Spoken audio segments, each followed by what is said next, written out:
It's morning at the Baikonur Cosmodrome in Kazakhstan, where an American astronaut and 2 Russian cosmonauts are already atop the 160-foot tall Soyuz booster, ready for today's launch, an hour from now at 12:45 a.m. Central Time, 10:45 a.m. in Baikonur.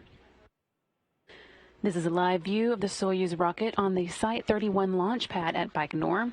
This is the second crewed launch on the upgraded Soyuz 2.1A booster, which made its first uncrewed flight with the Soyuz spacecraft on the to the International Space Station in the summer of 2019. The first flight with people on board on a new Soyuz 2.1A booster launched from Site 31 in April of this year. Today, a team of launch controllers are watching over all the systems aboard the rocket, which is now fully fueled and ready for launch. No issues are being tracked throughout today, which began with fuel and oxidizer loading at about 7:45 p.m. Central Tuesday, which is 3:45 a.m. Wednesday, out at the launch site in Baikonur. Loading was completed about 2 hours later. Hello, everyone from Mission Control in Houston. I'm Brandy Dean. Here in Mission Control, the team is watching over the Expedition 63 crew and space station systems and preparing to support the arrival of Soyuz MS-17. The station's population will increase from 3 to 6 with the addition of NASA astronaut Kate Rubins, Russian cosmonaut Sergey Kud-Sverchkov, and Russian cosmonaut and Soyuz commander Sergey Ryzhikov. These 3 are about to begin the first planned to-orbit flight to the International Space Station with humans on board, and their docking is scheduled approximately 3 hours after launch at 3:52 a.m. Central Time, or 1:52 p.m. Wednesday, October 14th in Baikonur, where NASA and Roscosmos support teams and officials will be watching the events unfold.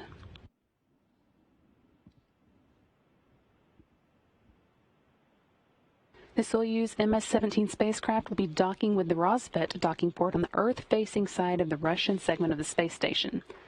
Once there, the crew will join the 3 current space station residents on board. That's NASA astronaut and space station commander Chris Cassidy and Russian cosmonauts Anatoly Ivanishin and Ivan Wagner. They arrived at the space station aboard Soyuz MS-16 in April. Sergey Ryzhikov will take over as the Expedition 64 commander at the change of command ceremony before the crew goes to bed on October 20th, the day prior to Cassidy, Ivanishin, and Wagner undocking from the station and returning to Earth aboard Soyuz MS-16. Rubins, Ryzhikov, and Kud-Sverchkov will be left behind to celebrate the 20th anniversary of human presence on board the International Space Station, which is coming up soon now on November 2nd. In the meantime, here in Houston, the team in Mission Control will be monitoring today's launch and getting updates from the flight from their Russian counterparts. Flight Director Marcos Flores will be on console for the Soyuz launch today, and Capcom for today's launch is ESA astronaut Andreas Mogensen. During the Soyuz climb to orbit, tracking and telemetry is downlinked to ground stations along its flight path and routed to the Russian Mission Control Center outside of Moscow, which you're seeing a view of here. And throughout tonight's coverage, we'll be trying to answer your questions about the launch, which you can submit via social media. If you have any questions you'd like to have us answer, you can send those now to us using the hashtag AskNASA. We'll try and answer a few of those soon, so go ahead and send them in. We copied well.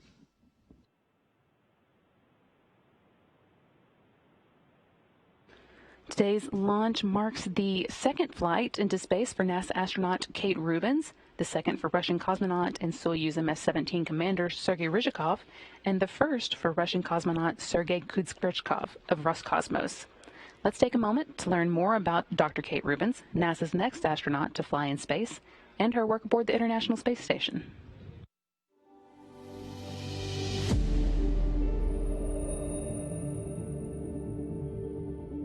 The reason that you would do any kind of experiment in space is if there's something particular about the space environment, and most often that is microgravity.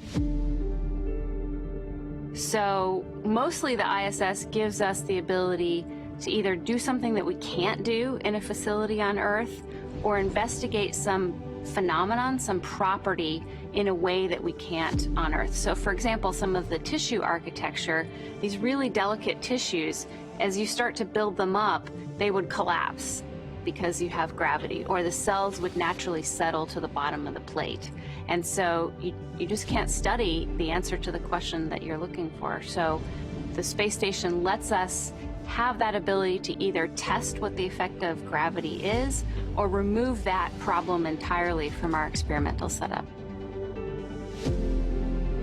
Yeah, the space station's an incredible place to conduct research. It was sort of like being in the world's most amazing lab when I was up there in 2016. So when you're a scientist, you're used to working on one thing over and over and maybe really refining the details on that over the course of a PhD thesis or a lab project. On space station, you get somebody's incredibly refined project times 200 different fields. So for me, it was a chance to learn about all these different areas of science, and they each have a team behind them. So I was usually pretty excited to open the container and do whatever experiment that day brought. I also really got a chance to talk to those PIs, the principal investigators, and the scientific teams, and understand everything that was going on behind their experiments and read their papers. So by the time I got to doing the experiment, I was pretty excited to take it out and to see what was going to change in microgravity. Yeah, science in space, it's an amazing lab and it's incredibly fun. So we are smiling all the time. I'm Kate Rubins. I'm a scientist and an astronaut.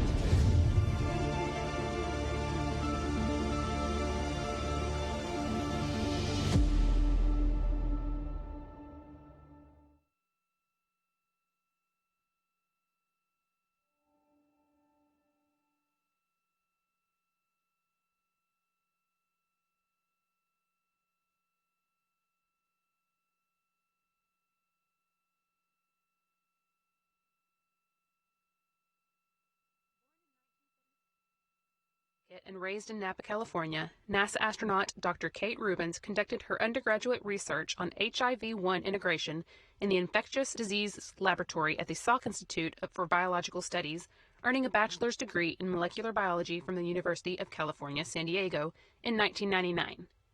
She earned a PhD in cancer biology from Stanford University Medical School's Biochemistry Department and Microbiology and Immunology Department.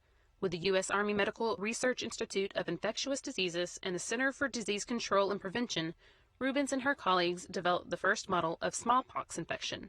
She also studied pox virus and virus-host interactions. Rubins then accepted a fellowship position as a principal investigator at the Whitehead Institute for Biomedical Research at MIT in Cambridge, Massachusetts, and headed a lab of 14 researchers studying viral diseases that primarily affect Central and West Africa. She presented her work at numerous international scientific conferences and was published in many scientific journals. Then, in July 2009, after applying on a whim, Rubins was selected as one of 9 members of the 2009 NASA astronaut class. She launched into space for the first time aboard Soyuz MS-17 in 2016 as part of Expeditions 48 and 49. During that mission, Rubins became the first person to sequence DNA in space.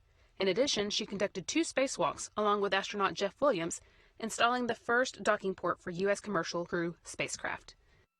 Rubins is seated to the right of the Soyuz commander, Roscosmos cosmonaut Sergey Ryzhikov, who is returning to space for the second time today.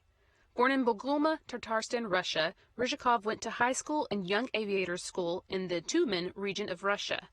Afterward, he attended Katcha Air Force Pilot School, graduating in 1996 as a pilot engineer. Ryzhikov served as a pilot in the Russian Air Force from 1996 to 2007. By the time of his selection by the Cosmonaut Corps, he was a military pilot of the second class, having logged more than 700 flight hours piloting the L-9 and MiG-29 planes. He is certified as a military officer diver and paratrooper instructor with more than 350 parachute jumps. After beginning his training in 2006 as a member of Class 14 of the Gagarin Cosmonaut Training Center Cosmonaut Corps, Ryzhikov completed basic spaceflight training in 2009, qualifying as a test cosmonaut. His first trip into space was in 2016 as the Soyuz MS-17 commander and as a flight engineer for space station expeditions 49 and 50. While aboard, he conducted dozens of Russian science program experiments in medicine, space biology, biotechnology, physics, and chemistry, among others. His call sign is Favor, a reference to Mount Tabor in Israel. Ryzhikov is serving as the MS-17 commander and will become a space station commander as well when Expedition 64 begins. Seated to his left is first-time flyer Roscosmos cosmonaut Sergey Kud-Sverchkov. Born in Leninsk, now Baikonur, in the Kyzyloda region of Kazakhstan, Kud-Sverchkov went to high school in Korolev in the Moscow region of Russia, graduating in 2000. In 2006, he graduated with a first-class honors degree from the Moscow Bauman Technical University as a rocket engine engineer. He went on to serve at the Energia Rocket and Space Corporation as an engineer from 2006 to 2009. In 2010, he was admitted into Class 17 of the Energia Rocket and Space Corporation Cosmonaut Corps, completing his training and qualifying as a test cosmonaut in 2012.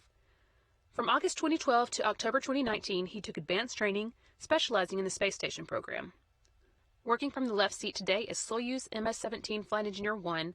Kud-Sverchkov will serve aboard the space station as an Expedition 64 flight engineer.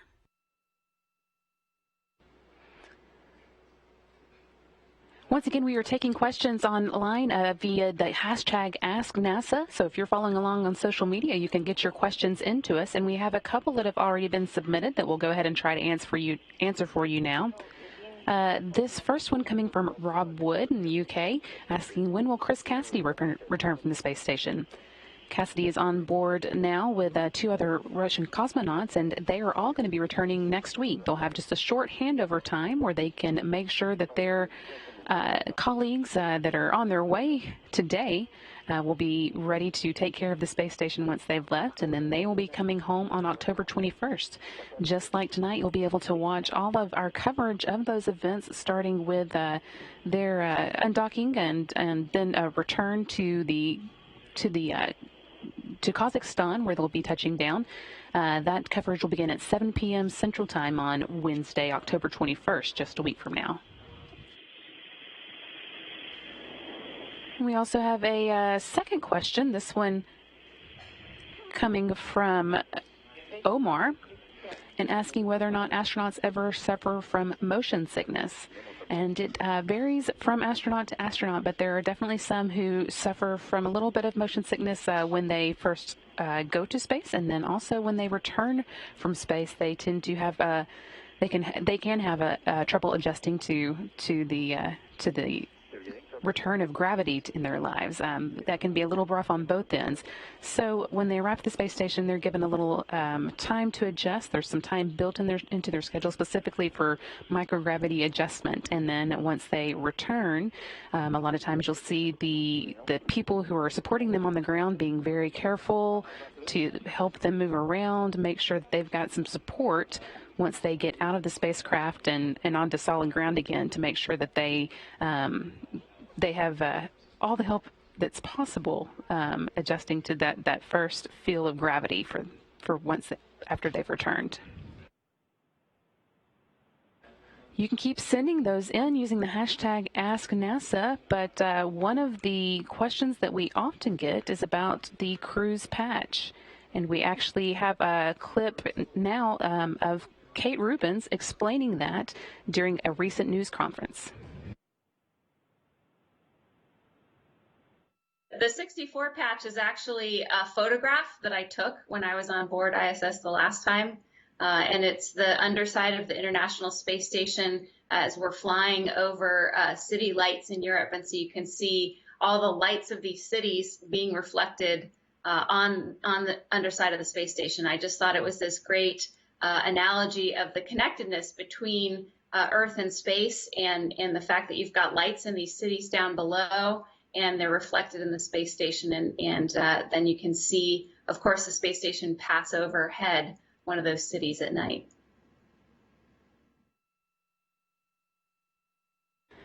Back now with a live view of the Soyuz on the launch pad in Baikonur as we continue our coverage of the launch of Kate Rubins, Sergey Ryzhikov, and Sergey Kud-Sverchkov to the International Space Station.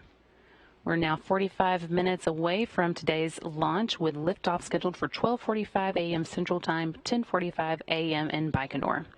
And just a reminder that we are taking those questions, so keep sending them in using the hashtag AskNASA.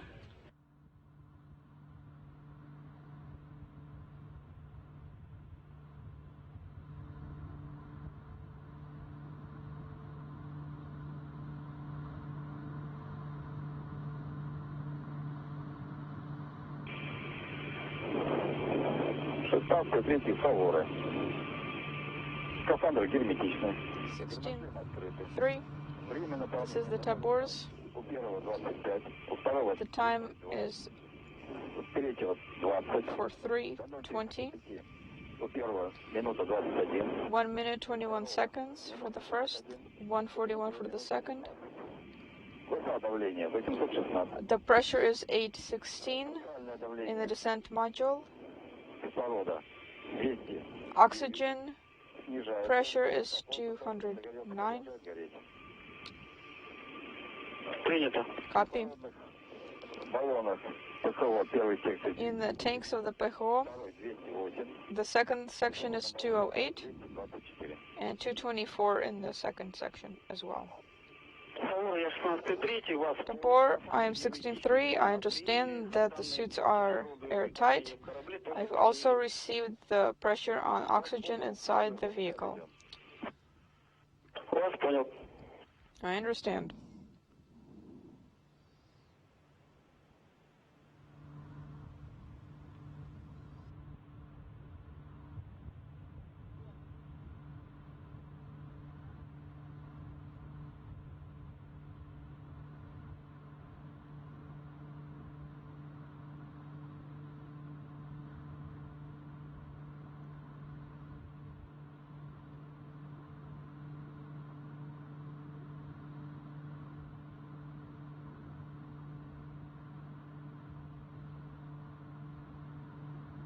Фаворы, я 16,3. Можем включить вам музыку. По связи, фаворы, сами готовы. Докладываем, что сигнализация состав воздуха прошла. As I was saying, you can send in your questions to us using the hashtag AskNASA, and we've got a few more ready for you now. The next one coming from Pratham, who is asking, how long will these astronauts stay on board the space station? The plan right now is for them to stay about 6 months, which is about the standard amount of time. That is always a little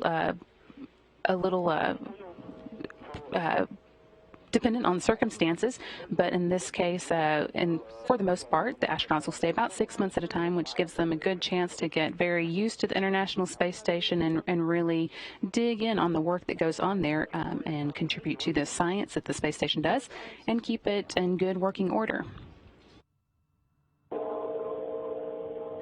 And we also have another one, this one coming in from Dan, asking how many astronauts can the space station accommodate and how many are there at this time. Right now, we've just got the 3 members of the Expedition 63 crew waiting for this new influx of astronauts who are on their way today. Once they get there, of course, there will be 6 for a short amount of time, and then they will soon be joined by the SpaceX Crew-1 crew. They'll be launching in November and joining them. That'll add 4 more people to the space station, bringing that total of up to 7, which we are hoping to have be kind of the normal number for the space station crew now that our commercial crew partners are beginning to launch crew to the International Space Station. That's not the limit of what the space station can accommodate, though. That'll be kind of the normal operating amount, but when there are handovers, like we'll be experiencing this week, while Chris Cassidy is welcoming Kate Rubins and her crewmate to the space station, there will be a few more there, so there could be as many as about 9 or 10 there at a time. Copy it well, thank you.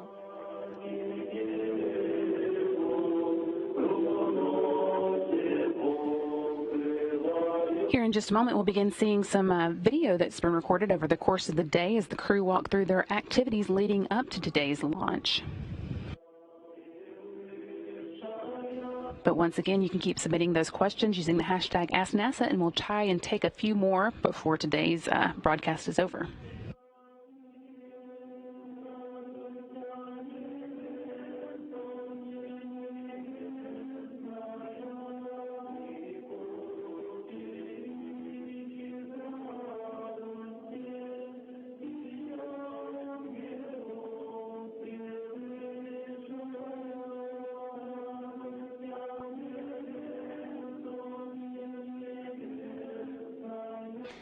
And here is the promised video showing what the crew has been up to today as they prepared for their launch. The day's activities in Baikonur began several hours ago as the crew was awakened around 2 p.m. Central Time on Tuesday, or midnight local time on Wednesday in Baikonur, about 10 hours and 45 minutes ahead of their launch. Crew members here you see participating in that time-honored tradition that they always do in Baikonur, signing the doors of the rooms that they stayed in at their crew quarters, or at the Cosmonaut Hotel in the town of Baikonur. Around 5:45 p.m. Central on Tuesday, 3:45 a.m. Wednesday in Baikonur. The crew then departed the Cosmonaut Hotel and boarded a bus for a 40-minute ride to the Integration and Suit-Up facility. That's building 254 inside the Baikonur Cosmodrome. You can see them walking out from the hotel here. The crowd much more limited than usual due to the restrictions associated with the coronavirus precautions. Still just a few people who were able to attend, that carefully controlled, but normally the crew's family would be there, as well as a pretty good contingent of VIPs, but that wasn't possible for this launch due to those precautions.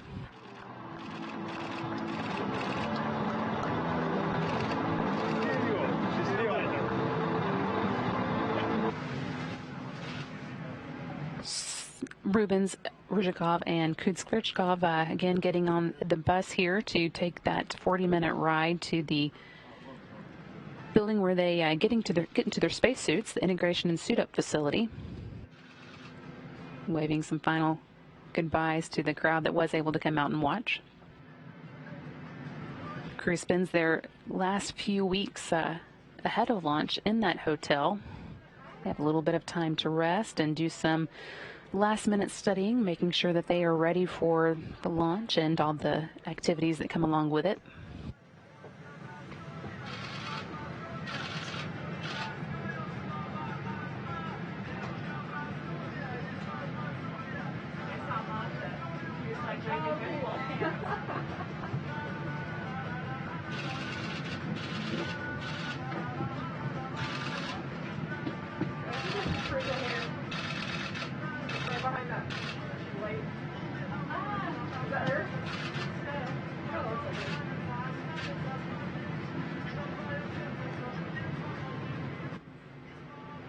And pulling away here from the Baikonur, the Cosmonaut Hotel in Baikonur, again heading to the building where they get into their so-called spacesuits.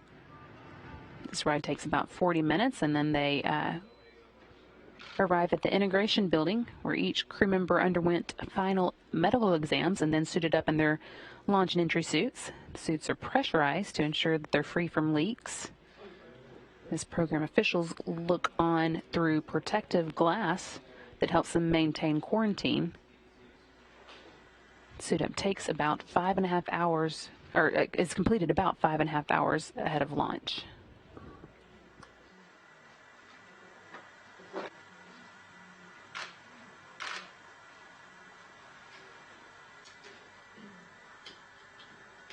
Sergey Ryzhikov there, getting his spacesuit checked out.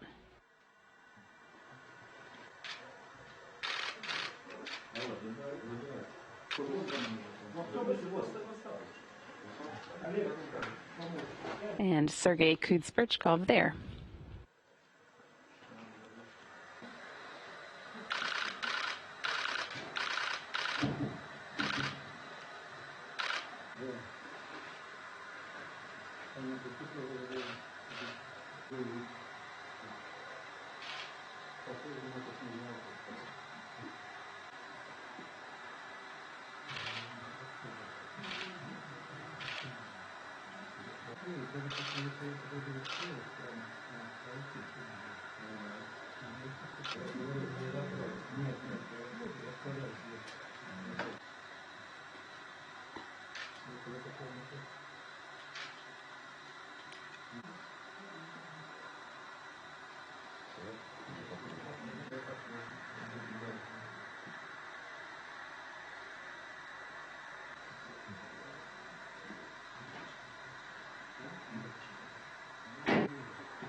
And NASA astronaut Kate Rubins here getting into her suit. This again all took place about 5 hours ago.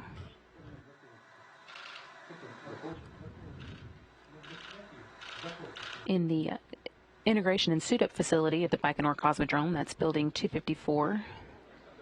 So the crew's first stop after leaving the cosmonaut hotel.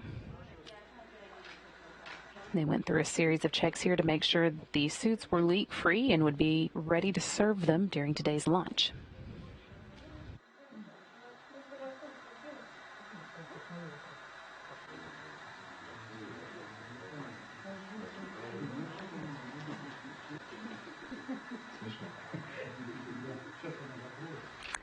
And taking a few minutes there to grab a little bit of rest before the launch, which is now just 34 minutes away. Again, this video was recorded earlier during the day as the crew was making their final preparations. Once again, this is a view of Kate Rubins getting her spacesuit ready to go.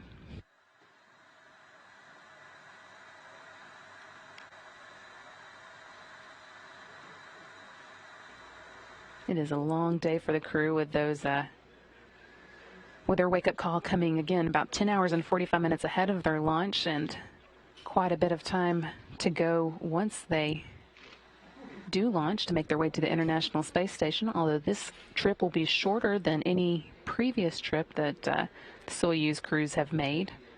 We'll be making this trip in just 2 orbits rather than the usual 4 or even more.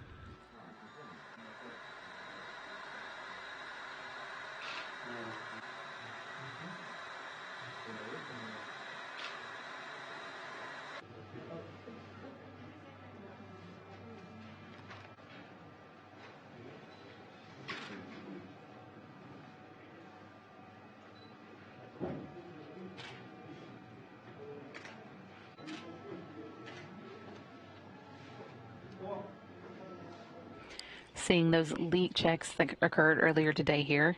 The crew is also in real time going through some final leak checks as well, and that was actually completed just a moment ago. All good readings from those leak checks, so they should be ready to take off on time at 12:45 a.m. Central tonight.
Continuing to see video from today's earlier preparations. This again was the crew's first stop after they left the Cosmonaut Hotel this morning.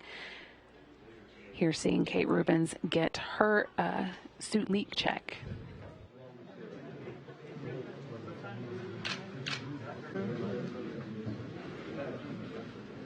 And the crew here pausing for a photo op with their backup crew members.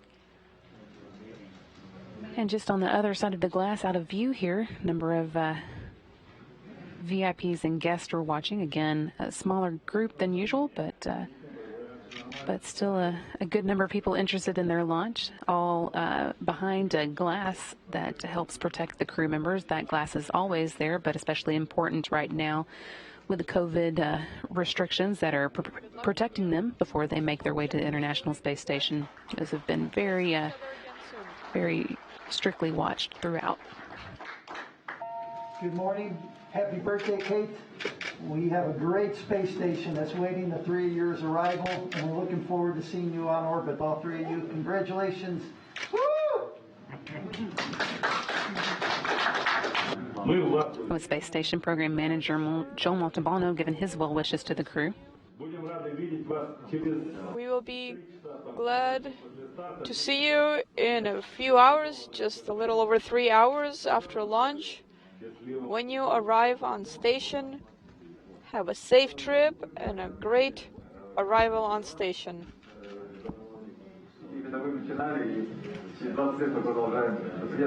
It is an honor to continue this tradition. You started it, Mr. Krikalev, and we are continuing it 20 years later. Thank you. Okay, let's get down to work. Thank you.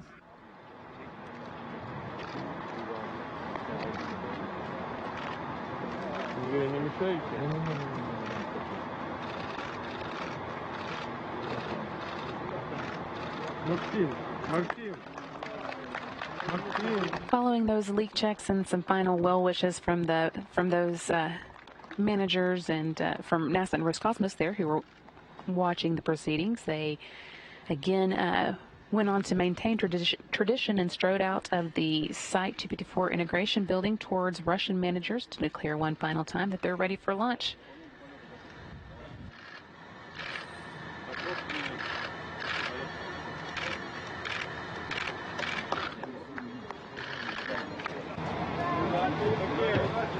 This is taking place about 8:59 p.m. Central Time on Tuesday, 4:59 a.m. Wednesday in Baikonur. And here you can see them boarding their bus again, this time for the ride to Launch Pad 31. All the best of luck to everyone. Everything will be great. You will be awesome.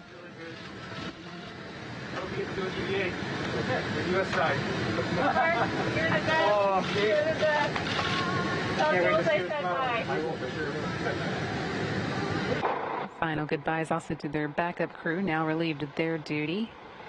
That was Mark Vandehei that Kate Rubins was saying goodbye to there.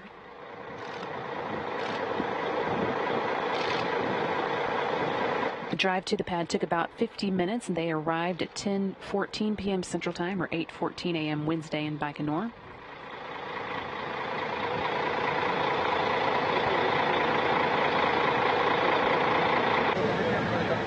Пожалуйста, внимание. Okay, please look here.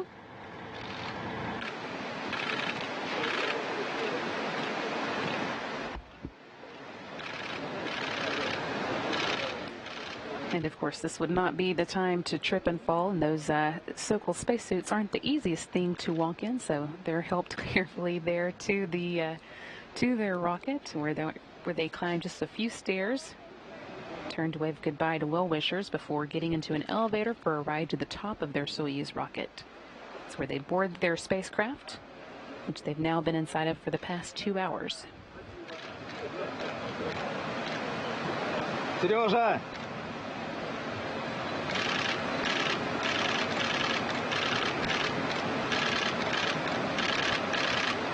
Sergey Ryzhikov there, Sergey Kud-Sverchkov and Kate Rubins there, waving their final goodbyes before they get into their Soyuz spacecraft, preparing for launch that is now just 26 minutes away.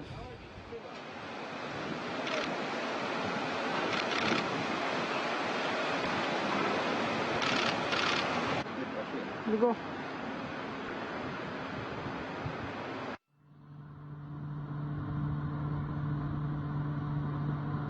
And we're back now with a live view of the crew inside their Soyuz MS-17, ready for launch.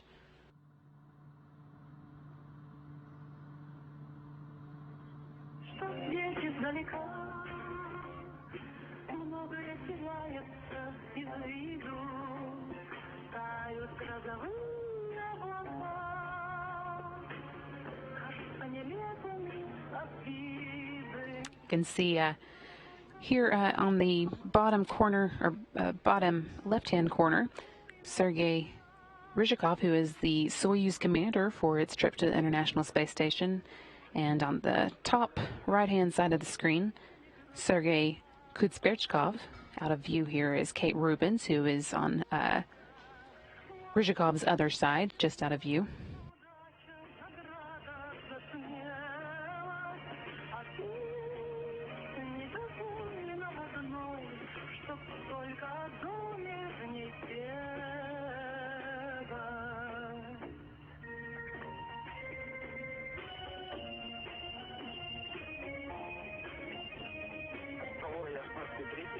And there we're seeing astronaut Kate Rubins in her seat to the right of Sergey Ryzhikov, waving to the audience and ready for her launch, coming up now in 24 minutes and 14 seconds. Have a safe trip. It's been a pleasure working with you.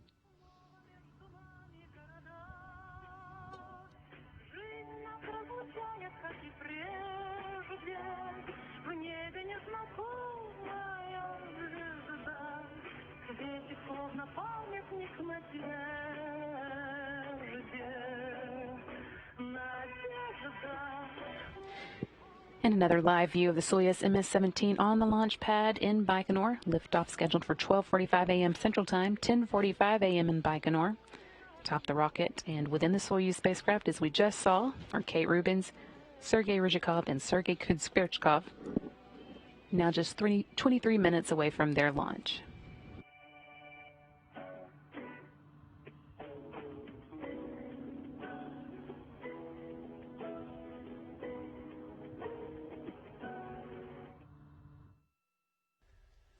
The whole Soyuz spacecraft is 24.5 feet long with an overall volume of 177 cubic feet and comprised of 3 modules. The descent module, situated in the middle of the Soyuz vehicle, contains customized seats for the crew members during launch, entry, and landing, and contains all the controls and displays necessary for the flight. It also houses life support systems, batteries for the re-entry and landing, and the parachute and soft landing rocket engines that slow the Soyuz just before touchdown as the spacecraft lands in Kazakhstan. There are 8 hydrogen peroxide thrusters located on the module, which are used to control the spacecraft's orientation, or attitude, during the descent until parachute deployment. The descent module also contains a guidance, navigation, and control system used to maneuver the vehicle during the descent phase of the mission. This descent module is 7.3 feet long with a diameter of 7.1 feet and a habitable volume of 124 cubic feet. It is the only portion of the Soyuz that survives the return to Earth. The orbital module at the top is 9.8 feet long. It connects to the descent module via pressurized hatch.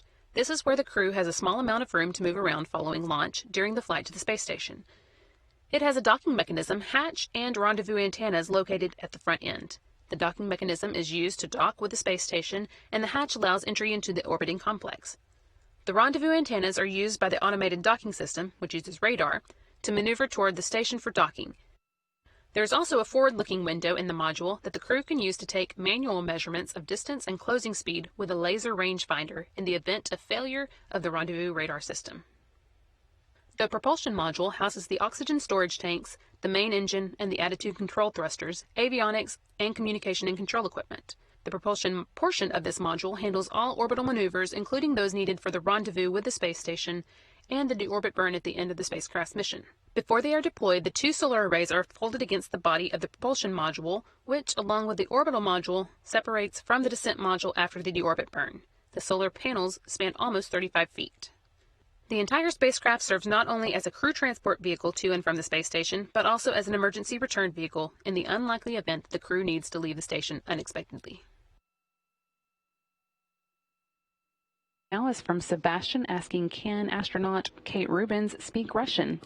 And she can. All astronauts who go to the International Space Station are required to speak both English and Russian. So Kate Rubins can speak Russian, and Sergey Ryzhikov and Sergey Kud-Sverchkov can both speak English as well. You can find that individuals vary on how comfortable they are with the language, but they at least have some baseline proficiency. That's I've heard particularly challenging, however, for our international partners from Japan and Canada, and not so much Canada since they speak English to begin with, but from the European countries who may not be speaking English as a foreign language because they learn Russian via English. So they are learning a foreign language while speaking a foreign language. And we have another question now from Brandon, who is asking, what role does NASA Mission Control play in the launch from Baikonur?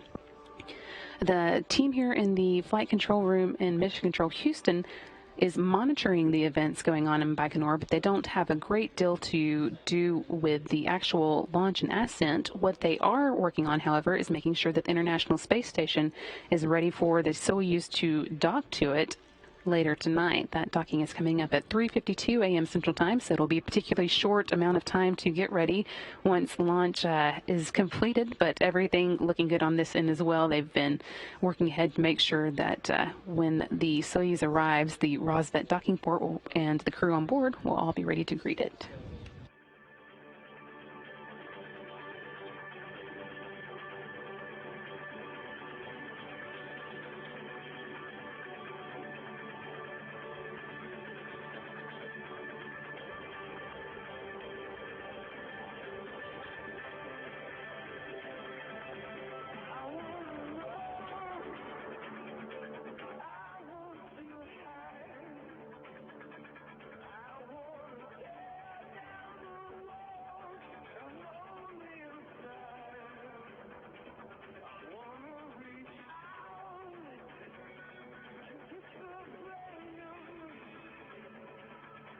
One more question from social media, although you can keep them coming using the hashtag AskNASA.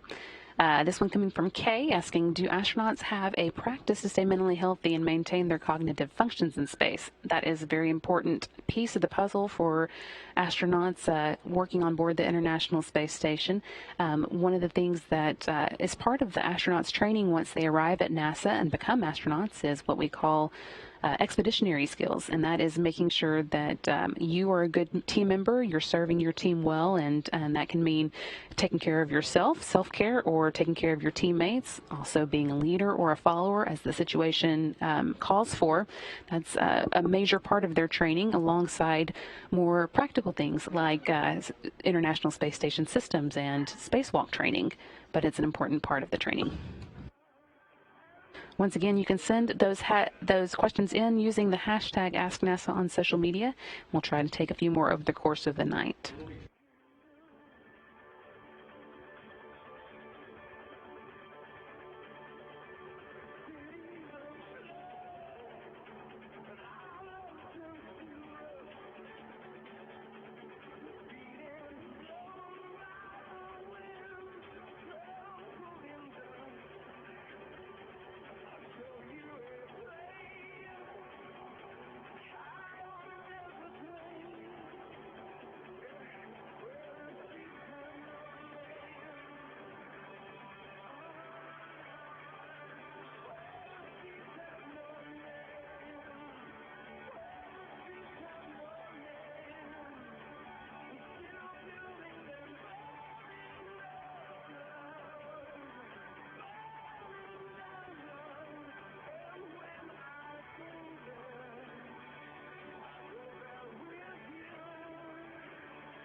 We are reporting on control panel PS2. Copy, Forward 1. Readiness is confirmed on the view. Copy. Forwards, you are 10 minutes out from launch. For those just joining us, you're looking at a live view of the Soyuz MS-17 that currently holds Kate Rubins, Sergey Ryzhikov, and Sergey Kud-Sverchkov, waiting their launch to the International Space Station. That's just 14 minutes to go now until today's liftoff, which is scheduled for 12:45 a.m. Central Time, 10:45 a.m. in Baikonur. Pressure 732, bridge temperature 4 degrees, testing and reset.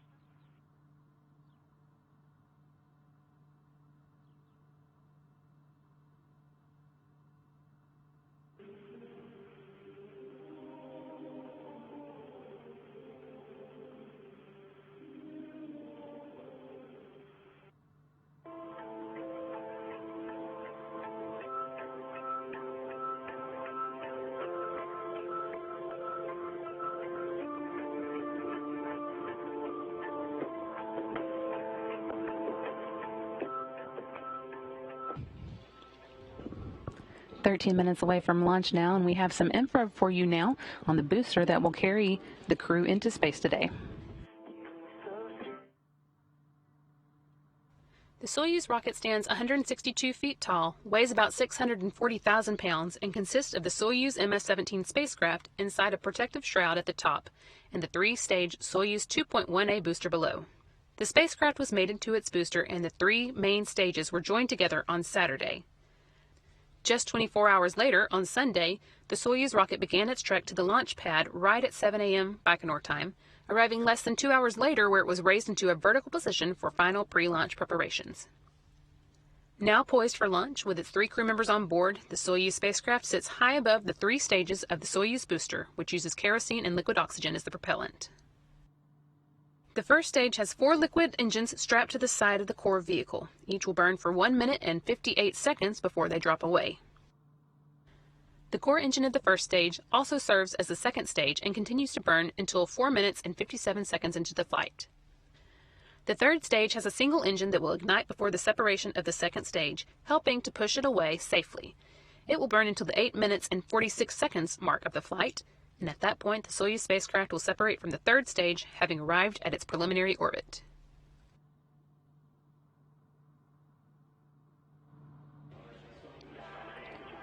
Back now with a live view of the Soyuz on the pad in Baikonur. Just 12 minutes now from today's liftoff, scheduled for 12:45 a.m. Central, 10:45 in Baikonur.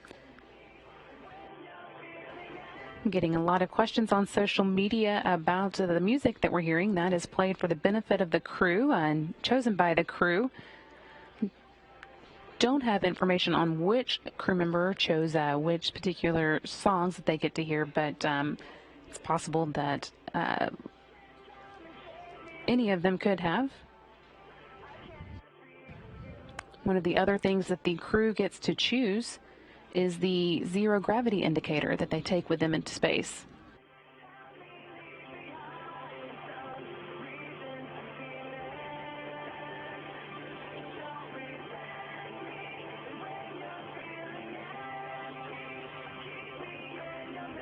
For this mission, the zero gravity indicator that the crew uses is a small knitted cosmonaut that was made by Sergey Kud-Sverchkov's wife. This will be hanging from the ceiling of the Soyuz so that they are able to tell when it no longer hangs and starts to float that they have successfully mated to microgravity and are in space. Each crew is able to choose a different talisman to serve that purpose.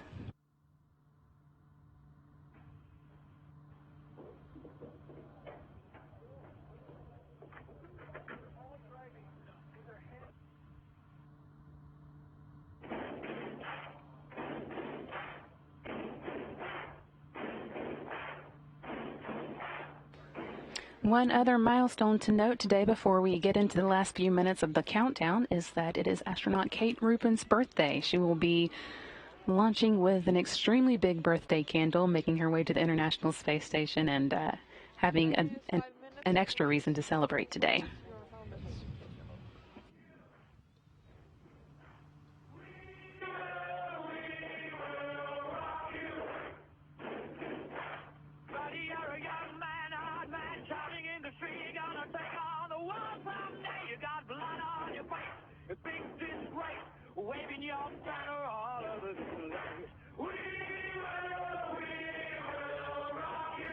Getting back some views of the crew inside the Soyuz. Now less than 10 minutes away from today's launch. This is Kate Rubins, again celebrating her birthday today with a launch to the International Space Station.